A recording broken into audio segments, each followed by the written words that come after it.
If you're staying in one of the smaller villages on the west coast of Puglia and don't want to make the drive into Lecce, you can find a taste of the city vibe you may be craving in Gallipoli. Gallipoli is a sizable fishing town on the Ionian Sea with a history that dates back to the ancient Greeks. Like many larger Italian towns, it's separated into two parts, the modern town and the old town. There's a nice main drag in the modern town where you'll find great food and, of course, gelato. But first things first. This is how they serve it in Italy. You don't eat it by the piece, you eat it by the entire pie. I like that. Apulian roasted red peppers, melanzana, and fresh cerignola olives. Now this is how you do pizza. That is good pizza pie. Grazie. E ora, il bis. Boy, that looks as good going into the cone as it's going to look going out of the cone. You'll find the old town by crossing a bridge that dates to the 16th century, where you'll be able to explore a collection of narrow, winding cobblestone streets with lots more shops, restaurants, and the Mediterranean atmosphere that Puglia is known for. This water is so clear on the western coast of Apulia that I can actually see fish in the water at night outside the castle. I don't think I've ever seen this. At night, the buskers keep the crowds of Italian tourists entertained with their beautiful music. This man calls himself the miserable man because, obviously, he isn't.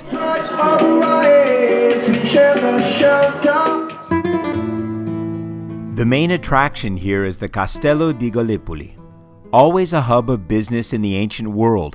There's been a fortress on this spot dating back to around 265 BC. It was modernized and rebuilt many times since, having been a Roman fortress, then sacked by the Vandals and Goths in the 5th century, rebuilt by the Byzantines a century later, then occupied by the Normans in 1071, and eventually remodeled into something close to what you'll see today sometime around 1522.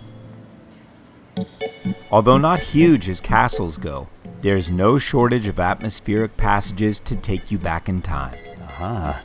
Deep, dark stairwells are always interesting. Methinks this might be a dungeon.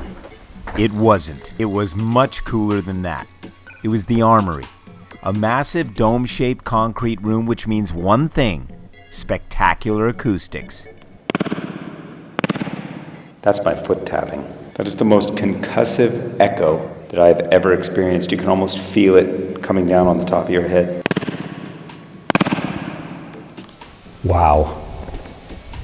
I just wanted to give you some perspective on how large this room is. This was the armory. The acoustics are so good in this room, it's used for classical recordings and concerts. You can thank the 10-foot thick walls for that. That is either the world's best air conditioning or the world's worst kiddie slide.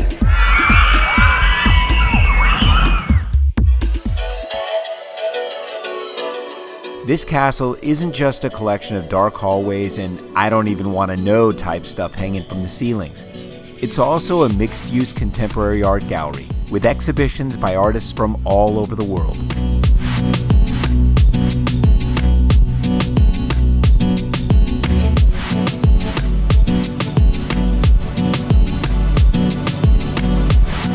I like this piece that encourages visitors to leave a message in hopes they'll return again to retrieve it.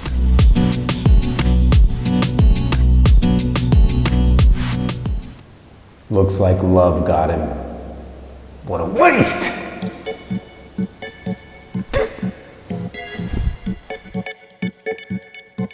There was even an installation showing films shot in the region.